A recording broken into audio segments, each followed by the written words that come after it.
اعوذ باللہ من الشیطان الرجیم، بسم اللہ الرحمن الرحیم۔ السلام علیکم عزیز طلبہ، امید کرتی ہوں آپ خیریت سے ہوں گے۔ عزیز طلبہ، آج ہم اسوہ حسنہ کا پیراگراف نمبر 6 پڑھیں گے۔ یہ پیراگراف اس سبق کا سب سے بڑا پیراگراف ہے، تو چلے سٹارٹ کرتے ہیں۔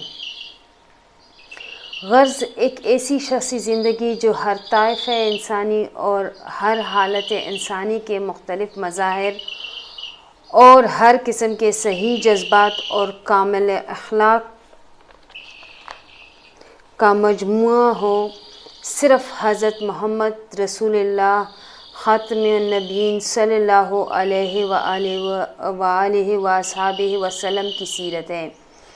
اگر دولت مند ہو تو مکے کے تاجر اور بحرین کے خزینہ دار کی تقلید کرو۔ اگر غریب ہو تو شیب ابی طالب میں محصور اور مدینے کے مہمان کی کیفیت سنو۔ اگر بادشاہ ہو تو سلطان عرب کا حال پڑھو۔ اگر رعایا ہو تو قریش کے محکوم کو ایک نظر دیکھو۔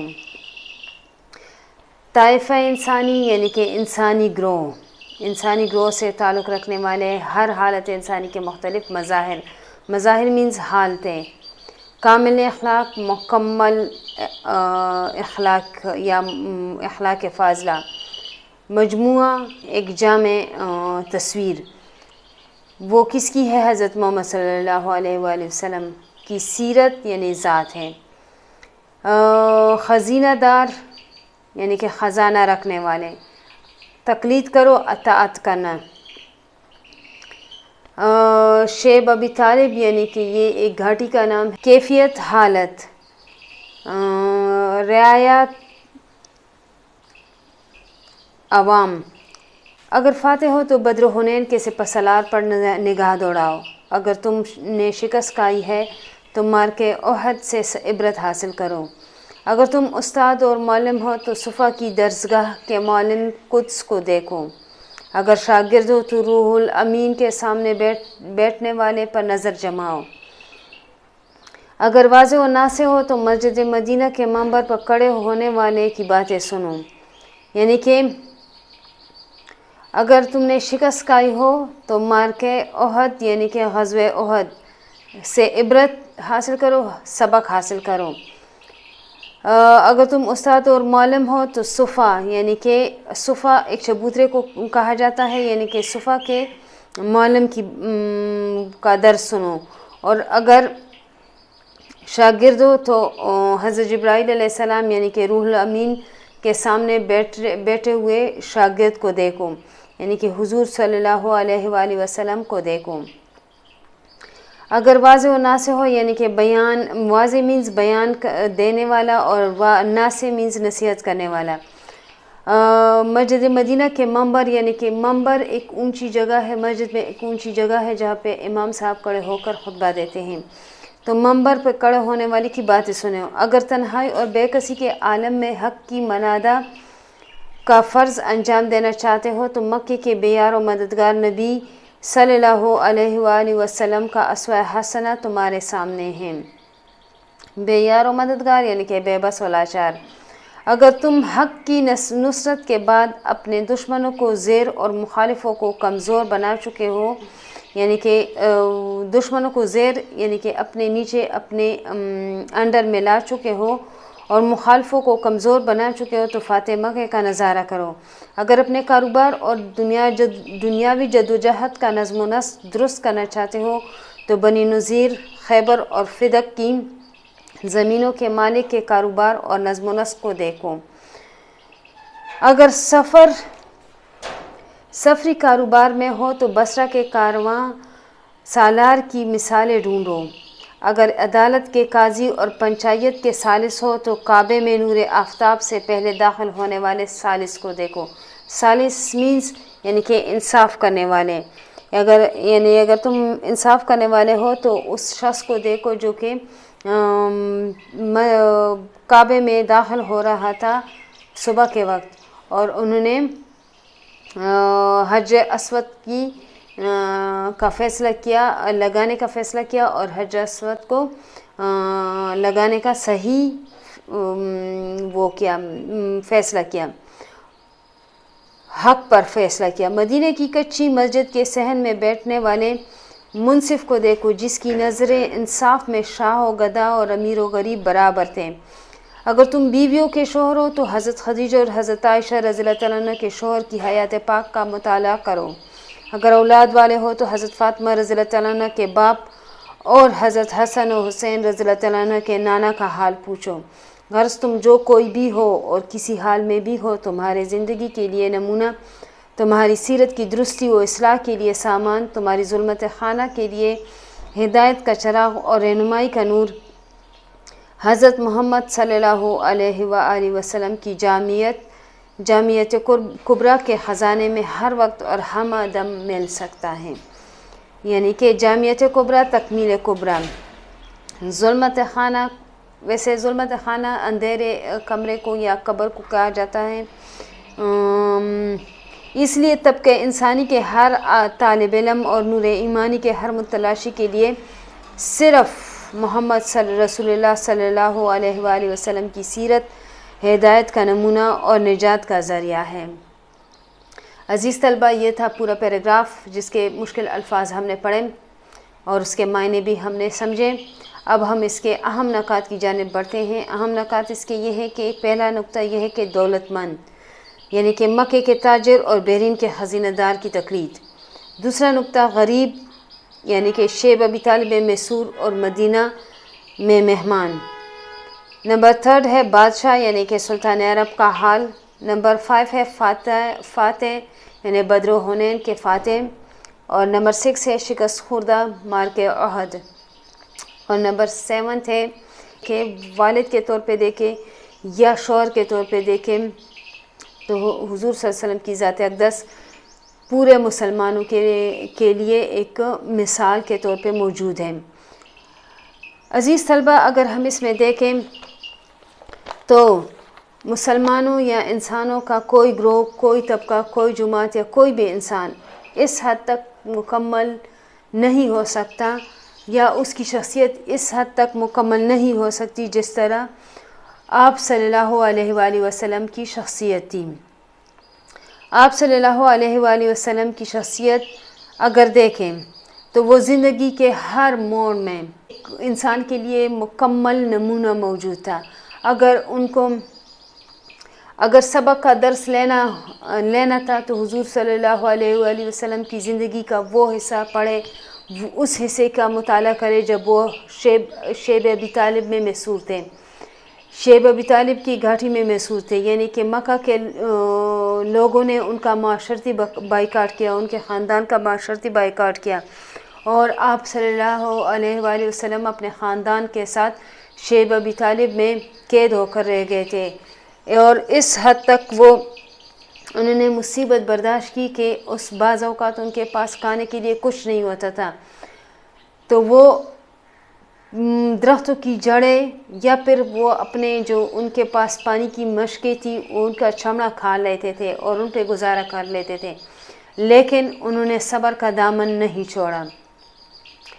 اگر آپ امیر ہے اور اللہ علیہ وآلہ وسلم کی وہ زندگی دیکھے جب وہ اس کے پاس مکہ و مدینہ کے خزانے جمع ہوتے تھے اور ان میں سے وہ ایک بھی ذرے کی یا ایک بھی چھوٹی سی چیز کی بھی خیانت نہیں کرتے تھے، بلکہ آپ صلی اللہ علیہ وآلہ وسلم کہتے تھے کہ یہ عوام کی امانت ہے اور عوام میں اس کو تقسیم ہونا چاہیے۔ اگر ایک فاتح کی حیثیت سے آپ صلی اللہ علیہ وآلہ وسلم کی زندگی کو دیکھے تو آپ صلی اللہ علیہ وآلہ وسلم نے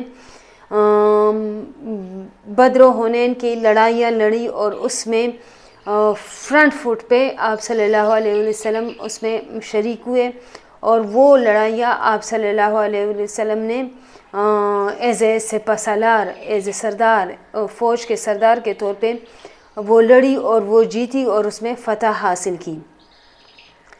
اگر شکست کے طور پہ آپ صلی اللہ علیہ وآلہ وسلم کے زندگی کو دیکھے تو غزوہ احد کی لڑائی ہمارے سامنے مثال ہے۔ غزوہ احد میں آپ صلی اللہ علیہ وآلہ وسلم کے حکم کی تعمیل نہ کرتے ہوئے چند صحابہ کرام رضی اللہ تعالیٰ عنہ نے جب اپنی جگہ کو چھوڑا تو ان کو شکست ہوئی، اور اس میں آپ صلی اللہ علیہ وآلہ وسلم کے دندان مبارک شہید ہوئے، لیکن آپ صلی اللہ علیہ وآلہ وسلم نے صبر کا دامن ہاتھ سے نہیں چھوڑا۔ اگر ہم نے مہمان کی حیثیت سے دیکھنا ہے تو ہمیں آپ صلی اللہ علیہ وآلہ وسلم کی لائف کا وہ حصہ دیکھنا چاہیے جب وہ مکہ سے مدینہ بے یار و مددگار اپنے مہاجر ساتھیوں کے ساتھ گئے، اور انہوں نے مکہ میں ایک غریب صحابی کے گھر میں قیام کیا، حضرت ابو ایوب انصاری کے گھر میں قیام کیا، اور انہوں نے اپنی استطاعت سے بڑھ کر آپ صلی اللہ علیہ وآلہ وسلم کی خدمت اور اطاعت کی۔ اگر شوہر کی حیثیت سے دیکھیں تو آپ صلی اللہ علیہ وآلہ وسلم نے تمام ازواج مطہرات میں کبھی فرق نہیں کیا، نہ ان کے حقوق مارے، بلکہ آپ نے سب کو ایک جیسے حقوق اور ایک جیسے لائف سٹائل دیا۔ غرض اگر ہم دیکھیں تو آپ صلی اللہ علیہ وآلہ وسلم کی زندگی کا کوئی بھی حصہ ایسا نہیں ہے جس پر آپ صلی اللہ علیہ وآلہ وسلم کی زندگی کا کوئی مثال ہمارے سامنے موجود نہیں ہے، اور ہم ان سے استفادہ کر کے اپنی زندگی کو آپ صلی اللہ علیہ وسلم کے تعلیمات کے مطابق ڈال سکتے ہیں۔ تو چھٹے عبارت میں بیسیکلی آپ صلی اللہ علیہ وآلہ وسلم کی زندگی کے مختلف پہلوؤں کا ذکر ہے۔ اب چلتے ہیں پیراگراف نمبر 7 کی طرف۔ شروع کرتے ہیں عبارت نمبر 7۔ ایسی کامل و جامع ہستی جو اپنی زندگی میں ہر نوع اور ہر قسم، ہر گروہ، ہر صنف انسانی کے لیے ہدایت کی مثالیں اور نظیریں رکھتی ہو، وہی اس لائق ہے جو اس اصناف و انواع سے بری ہوئی دنیا کی عالمگیر اور دائمی رہنمائی کا کام سر انجام دے۔ ہر نوع، ہر طرف، ہر قسم نظیریں رکھتی ہو، مثالیں رکھتی ہو، اصناف و انواع، قسم، جو غیظ و غضب و رحم و کرم، جود و سخا اور فکر و فاقہ، شجاعت و بہادری اور رحم دلی، رقیق القلبی، دنیا اور دین دونوں کے لیے ہمیں اپنی زندگی کے نمونوں سے بہرہ مند کر دیں۔ یعنی کہ وہ ان کا وہ غصے میں غیظ و غضب، یعنی غصے میں، رحم و کرم میں،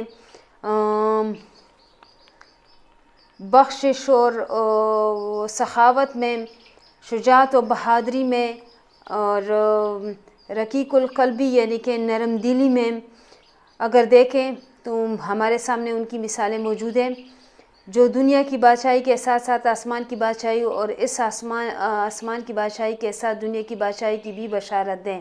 بشارت مینس خوشخبری دے، اور دونوں بادشاہوں کے قواعد و قوانین اور دستور العمل کو اپنی زندگی میں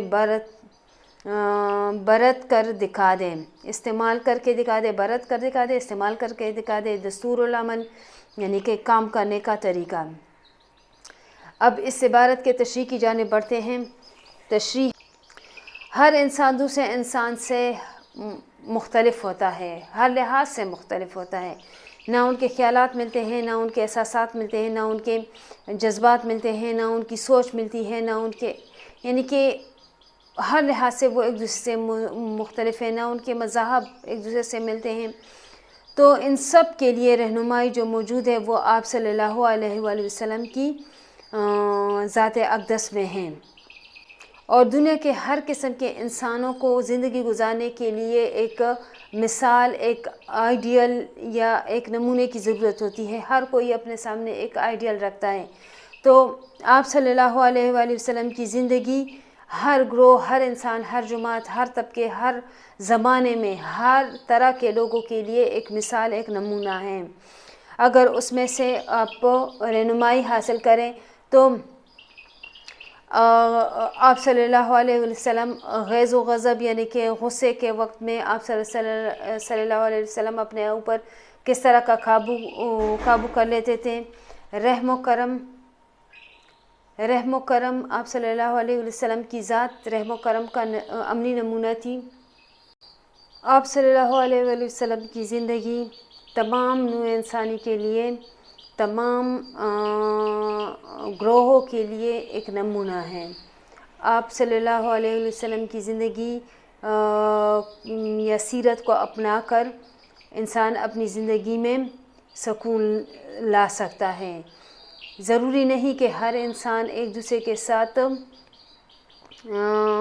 ایک جیسے خیالات یا ایک جیسے سوچ رکھتا ہو، لیکن وہ مجبور ہے ایک دوسرے کے ساتھ تعاون، ایک دوسرے کے ساتھ مدد، ایک دوسرے کے کام آنے پر مجبور ہے، اور وہ انہی مجبوریوں کی وجہ سے ایک دوسرے کے ساتھ جڑا ہوا ہے۔ تو آپ صلی اللہ علیہ وسلم نے جو کہ اس دنیا میں اور اس دنیا میں بادشاہ تھے، لیکن ان کی زندگی کو دیکھے تو فقیری اور بادشاہی دونوں کی مثالیں ہمیں ملتی ہیں۔ اب بڑھتے ہیں پیراگراف نمبر 8 کی طرف۔ پیراگراف نمبر 8 ہے، عبارت نمبر 8 شروع کرتے ہیں۔ حضرت محمد صلی اللہ علیہ وآلہ وسلم کا وجود مبارک ایک آفتاب عالم تاب تھا، جس سے اونچے پہاڑ، ریتیلے میدان، بہتی نہریں، سرسبز کھیت اپنی اپنی صلاحیت اور استعداد کے مطابق تابش اور نور حاصل کرتے تھے، یا ابر بہار آتا جو پہاڑ اور جنگل، میدان اور کھیت، ریگستان اور باغ ہر جگہ برستا تھا، اور ہر ٹکڑا اپنی اپنی استعداد کے مطابق سیراب ہو رہا تھا۔ قسم قسم کے درخت اور رنگا رنگ پھول اور پتے جم رہے تھے اور اگ رہے تھے۔ کیا ہے؟ ایک آفتاب عالم تاب، دنیا کو روشن کرنے والا سورج، استعداد، قابلیت، تابش اور نور یعنی کہ روشنی، ابر بارہ برستا ہوا بادل، سیراب ہوتا تھا، پیاس بجھاتا تھا، رنگا رنگ یعنی کہ مختلف قسم کے پھول۔ اب اس پیراگراف کے تشریح کی جانب بڑھتے ہیں، یعنی کہ آپ صلی اللہ علیہ وآلہ وسلم کا وجود اس دنیا میں یعنی کہ پوری دنیا کو روشن کرتا تھا، پوری دنیا، پوری کائنات کے لیے ایک روشنی کی حیثیت رکھتا تھا، ایک آفتاب کی حیثیت رکھتا تھا۔ جس طرح آفتاب کی روشنی پوری دنیا میں پھیلتی ہے، پوری دنیا میں اس کا نور پھیلا ہوتا ہے اور ہر کوئی اس کے نور سے مستفید ہوتا ہے، اس طرح آپ صلی اللہ علیہ وآلہ وسلم کی زندگی اونچے اونچے پہاڑوں پہ، ریتیلے میدانوں پہ اور بہتی نہریں اور سرسبز کھیت، ہر طرح ہر جگہ پہ آپ صلی اللہ علیہ وآلہ وسلم کا نور چھایا ہوا تھا، اور ہر کوئی اپنی استعداد، اپنی قابلیت، اپنے سوچ بچار کے مطابق اس سے فائدہ حاصل کرتا ہے اور اپنے استعمال میں لاتا ہے۔ آپ صلی اللہ علیہ وآلہ وسلم کی ذات اس دنیا میں ایک ابر بارہ کی مانند ہے، یعنی کہ وہ ہر کسی پہ برستا ہے۔ یہ نہیں کہ یہ خاص مخصوص گروہ، مخصوص طبقے یا مخصوص لوگوں کے لیے ہے، بلکہ اس کائنات میں ہر کوئی آپ صلی اللہ علیہ وآلہ وسلم کی ذات اقدس سے فائدہ حاصل کر سکتا ہے۔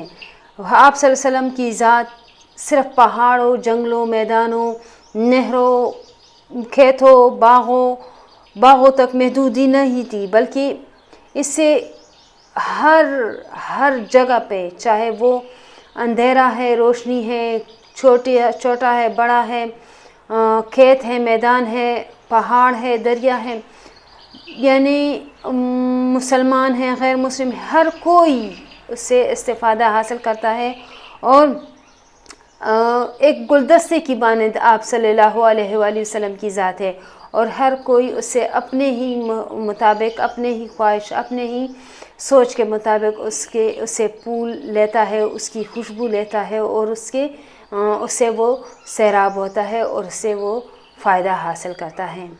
چلتے ہیں پیراگراف نمبر 9 کی طرف۔ بادشاہ ہو یا گدا، امیر ہو یا غریب، حاکم ہو یا محکوم، قاضی ہو یا گواہ، افسر ہو یا سپاہی، استاد ہو یا شاگرد، عابد ہو یا زاہد ہو یا کاروباری غازی ہو یا شہید، توحید کا نور، اخلاص کی روح، قربانی کا ولولہ، خلق کی ہدایت اور رہنمائی کا جذبہ، اور بالآخر ہر کام میں خدا کی رضا طلبی کا جوش ہر ایک کے اندر کام کر رہا تھا، اور وہ جو کچھ بھی ہو جہاں بھی ہو یہ فیضان حق سب میں یکساں اور برابر تھا۔ راستوں، رنگوں اور مذاقوں کا اختلاف تھا، مگر خدا ایک تھا، قرآن ایک تھا، رسول ایک تھا، قبلہ ایک تھا۔ ہر رنگ، ہر راستہ اور ہر کام سے مقصود دنیا کی درستی، خلق کی ہمدردی، خدا کے نام کی اونچائی اور حق کی ترقی تھی، اور ان کے سوا کوئی چیز ان کے پیش نظر نہ تھی۔ بادشاہ ہو یا گدا، یعنی کہ گدا مینس فقیر، عابد و زاہد یعنی کہ راتوں کو عبادت کرنے والے پرہیزگار لوگ، رضا طلبی، خوشنودی چاہنا، اخلاص کی روح یعنی کہ خلوص کی لہر، یہ فیضان حق اللہ کا فیض، مذاق و رنگ اور مذاق یعنی کہ مزاجوں۔ اب چلتے ہیں اس کی تشریح کی جانب۔ آپ صلی اللہ علیہ وآلہ وسلم کی ذات، امیر و غریب، بادشاہ اور گدا، رعایا اور حاکم، زندگی کے ہر شعبے زندگی کے لیے، تندرست و بیمار، استاد و شاگرد، عابد و زاہد، یعنی کہ ہر ایک شعبے زندگی کے لیے اس میں رہنمائی موجود تھی، ہر کوئی اس سے رہنمائی حاصل کرتا تھا، اور ہر کوئی اس کو اپنے ہی مزاج کے مطابق اس کو استعمال کرتا تھا اور اس کو اس سے فائدہ لیتا تھا۔ یہ ایسی کامل و جامع ہستی جو زندگی کے ہر موڑ، ہر لمحے پر رہنمائی کر سکے، صرف اور صرف آپ صلی اللہ علیہ وآلہ وسلم کی ہستی مبارک ہے، آپ صلی اللہ علیہ وآلہ وسلم کا وجود مبارک ہے، آفتاب عالم تاب اور ابر بارات جس سے دنیا کے ہر خطے کے لوگوں نے بھرپور فیض پایا۔ آپ صلی اللہ علیہ وسلم کی آمد کے بعد معاشرے میں جو انقلاب برپا ہوا، یعنی کہ جو انقلاب آیا، اس میں شاہ و گدا، امیر و غریب، سب کو ایک ہی صفت میں لایا گیا۔ آپ صلی اللہ علیہ وسلم کی آمد سے پہلے یہ معاشرہ بالکل اجڑ، جاہل اور گنوار تھا، لیکن جب آپ صلی اللہ علیہ وسلم کی آمد ہوئی اور آپ صلی اللہ علیہ وسلم کی تعلیمات اس معاشرے میں پھیلی، تو یہ معاشرہ دنیا کے معزز ترین معاشرے میں شمار ہونے لگا، اور اس کی روشنی پوری دنیا میں پھیل گئی، اور اس سے پوری دنیا کے لوگوں نے استفادہ حاصل کر لیا۔ آپ صلی اللہ علیہ وسلم نے ایک اللہ، ایک کعبے، ایک رسول اور ایک ہی قرآن کا درس دیا، اور اسی پہ سب کو ایک ہی قرآن کا درس دیا، اور سب کو یہ تعلیم دی کہ اسی پر عمل کرے اور اس میں اپنی زندگی کے اصول تلاش کرے۔ یہ دنیا انسانی مزاجوں اور انسانی صلاحیتوں اور استعدادوں کے اختلاف کا نام ہے، تو یقین کرو کہ حضرت محمد صلی اللہ علیہ وآلہ وسلم کی جامع شخصیت کے سوا اس کا کوئی آخری اور دائمی اور عالمگیر رہنما نہیں ہو سکتا۔ اس لیے اعلان فرمایا کہ اگر تمہیں خدا کی محبت کا دعویٰ ہے تو آؤ میری پیروی کرو، اللہ بھی تم سے محبت کرے گا۔ بے شک یہ دنیا جو ہے یہ مختلف مزاجوں، مختلف سوچ رکھنے والے، مختلف رنگ ڈھنگ اور قبیلوں سے بھری پڑی ہے، لیکن سب کا اللہ ایک ہے، قرآن ایک ہے، مذہب ایک ہے، رسول ایک ہے۔ تو آپ صلی اللہ علیہ وآلہ وسلم نے تمام دنیا کو یہ دعوت دی کہ آپ میری اتباع کرو، میری اطاعت کرو، اللہ بھی آپ سے خوش ہو جائے گا اور راضی ہو جائے گا، اور اس دنیا میں بھی آپ کے لیے فلاح ہے اور اس دنیا میں بھی آپ کے لیے رہنمائی اور فلاح ہے۔ تو آپ صلی اللہ علیہ وآلہ وسلم نے اس دنیا کے بھٹکے ہوئے قوم کو ایک ایک جماعت کے طور پہ اکٹھا کیا، ان کو ایک قوم بنایا اور ان کو قبیلوں اور خاندانوں کے اس سے آزادی دی، اور ان کو بتایا کہ آپ صرف اور صرف ایک اللہ کی پیروی کریں، اللہ تعالیٰ آپ سے خوش ہو جائے گا۔ یہ تھا ہمارا آج کا لیکچر۔ تو عزیز طلبہ، کل ہم پھر انشاءاللہ دوسرے لیکچر کے ساتھ حاضر ہوں گے، تب تک کے لیے اجازت دیجیے، اللہ حافظ۔